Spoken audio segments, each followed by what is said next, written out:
형제자매 여러분, 사순시기 잘 보내고 계십니까? 사순시기가 끝을 향해서 가고 있습니다. 부활의 기쁨이 바짝 다가왔지요. 지금까지 사순시기를 의미 있게 보내려고 애쓰셨던 분들에게는 조금만 더 힘을 내자고 말씀드리고 싶습니다. 또 노력이 부족했다고 생각하시는 분들은 지금부터라도 사순시기답게 단식과 기도와 자선을 실천하면서 하느님 말씀을 더 깊이 묵상해 보자고 권해 드립니다. 실망하거나 포기하실 필요가 없습니다. 마테오 복음 20장에 나오는 포도원 일꾼의 비유 아시죠? 포도원 주인이신 하느님께서는 이른 아침부터 일한 일꾼들에게도 또 정오부터 일한 일꾼들에게도 심지어 오후 5시에 들어온 일꾼들에게도 모두 한 데나리온을 주신다는 바로 그 이야기입니다. 그처럼 사순시기에 걸맞은 마음을 갖추고 실천하는데 다소 늦었다 싶더라도 언제나 우리에게 필요한 것을 내어주시는 하느님의 자비에 의지하면서 하느님의 신비 속으로 좀 더 들어가 봅시다. 오늘은 프란치스코 교황님께서 강론에 몇 번 인용을 하신 마리아 막달레나 대성당의 기둥 이야기부터 우리의 묵상을 시작해 보려고 합니다. 프랑스의 베질레라는 마을에 예부터 순례지로 유명한 마리아 막달레나 대성당이 있습니다. 중세 때부터 사람들은 이 성당에 모셔진 마리아 막달레나 성인의 유해 앞에서 기도를 바치고 산티아고 데 콤포스텔라로 가는 성지 순례를 시작했다 합니다. 그만큼 유서 깊고 아름다운 성당인데요.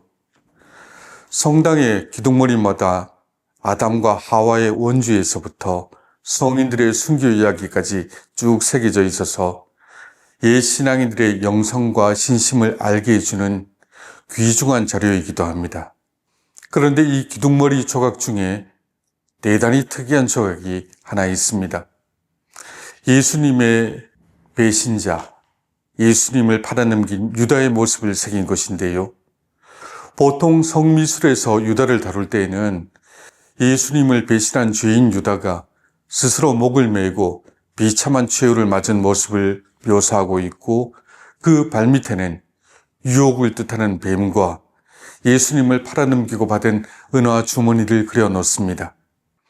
그리고 목숨을 잃은 유다의 영혼을 거두어 가려고 달려드는 악마도 함께 묘사해 놓지요. 이런 죄를 짓지 말라는 강력한 경고입니다.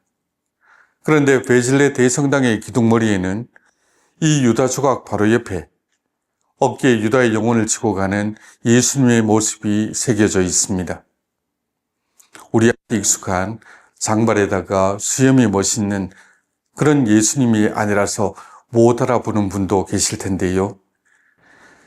양을 어깨에 메고 걸어가는 착한 목자상은 예수님을 나타내려고 이미 고대로부터 흔히 쓰던 이미지입니다.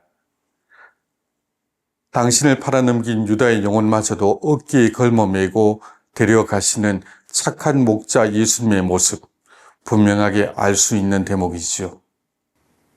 이 조각을 두고 프란치스코 교황님께서는 교회가 사람을 가리거나 배척하지 말아야 한다고, 이런 사람은 멀리하고 저런 사람들과만 어울려야 한다 하는 그런 식의 기준을 설정하지 말자고 강론하시면서 이렇게 덧붙이셨습니다. 스스로 목숨을 끊은 유다를 어깨에 메신 예수님은 사실 손에 때를 묻혀 손을 더럽힌 것입니다. 가장 더러운 것을 당신 손으로 잡으신 것이니까요. 그런 의미에서 예수님은 깨끗하신 분이 아니었습니다. 사람들에게로 가셨고 그 사람들 사이에서 그 사람들의 있는 모습 그대로를 붙들어 주셨습니다. 그 사람들이 마땅히 그러해야 할 이상적인 모습이 아닌 그대로의 모습으로 그들을 붙드시느라 예수님은 손이 더러워진 분이셨습니다. 그렇죠. 더럽고 추하다고 멀리 내치는 대신에 오히려 품어 안고 깨끗하게 해주시는 착한 목자의 마음이 예수님의 마음이고 우리는 그런 예수님의 마음을 담자는 말씀입니다. 제게는 교황님의 이 말씀이 참으로 힘이 되는 말씀이었습니다. 그런데 이 강론이 언론을 통해서 보도된 다음 큰 논란이 있었습니다. 어떻게 교황님이 자살을 옹호하는 발언을 하실 수 있느냐? 교황님이 그렇게 말씀하시면 자살이 죄라는 교회의 가르침을 정면으로 어긴 것이 아니냐? 이런 반론과 비판들이 일각에서 거세게 제기되었습니다. 이쯤 되면 우리 형제 자매님들도 프란치스코 교황님께서 말씀하시고자 하셨던 그 진의를 이해하실 것 같습니다. 교황님은 죄를 죄가 아니라고 말씀하지 않으셨습니다. 교회의 윤리 기준을 무너뜨리신 것도 아니었습니다. 교황님께서 말씀하시는 것은 우리가 자기 자신을 포기할지 몰라도 하느님은 우리를 결코 포기하지 않으신다는, 하느님은 그렇게 자비로우신 분이시라는 것이었습니다. 그리고 하느님의 자비는 우리의 죄보다 더 크다는 것이었습니다. 우리에게는 판단보다 이해와 공감이 더 필요합니다. 남들이 내 기준에 맞추지 못한다고 원망하고 질타할 것이 아닙니다. 있는 그들의 모습으로 죄인들을 붙잡아 주시는 예수님을 닮아야 할 이유가 바로 거기 있습니다. 사순 제5주일에 듣는 간음한 여인의 이야기도 같은 맥락에서 이해할 수 있겠습니다. 간음은 심각한 죄입니다. 두 사람 사이의 문제일 뿐만 아니라 자칫 얽혀있는 사람들의 가정까지 파괴하는 큰 불행의 원인이 되니까요. 그래서 공동체에 큰 문제를 일으킬 죄인을 단죄함으로써 죄인에게 책임을 묻고 공동체의 경종을 울리겠다는 율법학자들과 바리사이들의 태도가 일면 정의로워 보이기도 합니다. 죄를 지은 만큼 돌려주고 또 벌을 통해서 앞으로의 죄를 예방하려는 인간 사회의 노력들이 의미 없는 것은 아니죠. 그러나 죄 지은 사람에게 용서와 재활의 희망조차 아예 없애버리는 정의는 신앙인의 관점에서 참된 정의라 하기 힘듭니다. 요즘 사람 안 변한다, 사람은 고쳐 쓰는 것 아니다, 그런 말들을 심심찮게 듣습니다. 많이 듣다 보니 그런지 저 또한 같은 생각을 할 때가 있기도 하고 또 그 말에 수긍이 가는 면도 있습니다. 그만큼 사람에 대한 실망이 크고 상처가 아프기 때문에 푸념처럼 하는 말씀일 텐데요.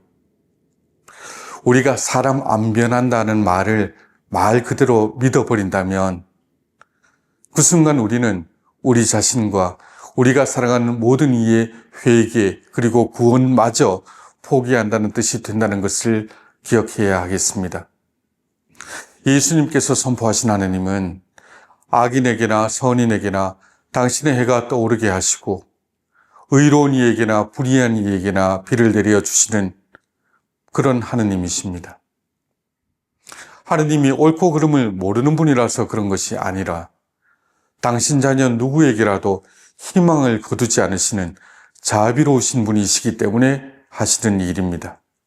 더 나아가서 죄를 짓고 무너져가는 사람을 일으켜 세우려고 애쓰는 사람은 적은데 돌을 던지고 재기불능의 상태로 만들려는 사람은 많아진 것 같습니다. 부축하고 일으키는 손보다 손가락질하고 돌을 던지는 손이 더 많아지는 사회에 희망이 있다고 생각하십니까? 교황님의 희년 선포 직서 희망은 우리를 부끄럽게 하지 않습니다를 읽어보면 교황님께서는 이런 권고를 하십니다. 전 세계 각지에서 믿는 이들과 특히 그들의 목자들이 하나 되어 감옥에 갇힌 이들을 위한 존엄한 처우와 인권 존중, 그리고 무엇보다도 그리스도교 신앙에 반대되고 용서와 재활의 희망을 모두 없애버리는 사형 제도의 폐지를 요구하여야 합니다. 감옥에 갇힌 이들에게 구체적인 친밀감의 징표를 보여주기 위해서 저는 교도소에서 성문을 열고자 합니다. 이는 그들이 희망과 새로운 확신을 가지고 미래를 바라보도록 초대하는 징표입니다. 그리고 교황님께서는 당신 말씀대로 희년 성문을 맨 먼저 베드로 대성전에서 여신 다음에 그 이틀 후 로마 교도소 성당에서 두 번째 희년문을 여셨습니다. 베드로 대성전에서 문을 여실 때에는 휠체어에 앉아서 겨우 문에 손을 대셨는데요. 교도소에서는 지팡이를 짚고 일어나셔서 환한 표정을 지으셨습니다. 단죄하고 회개의 기회마저 없애려는 성난 얼굴로는 도저히 따라갈 수 없는 자비와 용서의 얼굴이셨습니다. 여러분은 어떠십니까? 환하고 우울한 얼굴로 단죄하는 일을 보고 싶으십니까?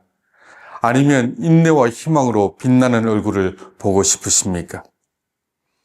이제 사순식의 막바지를 향해 가면서 다시 한번 모두에게 하느님의 자비를 받아들일 기회를 줍시다. 우선 나 자신부터 변할 수 없다, 어쩔 수 없다 하는 마음을 내려놓고요. 하느님께서는 있는 그대로의 나를 여전히 사랑하시고 기회를 주신다는 점을 생각해 봐야겠습니다.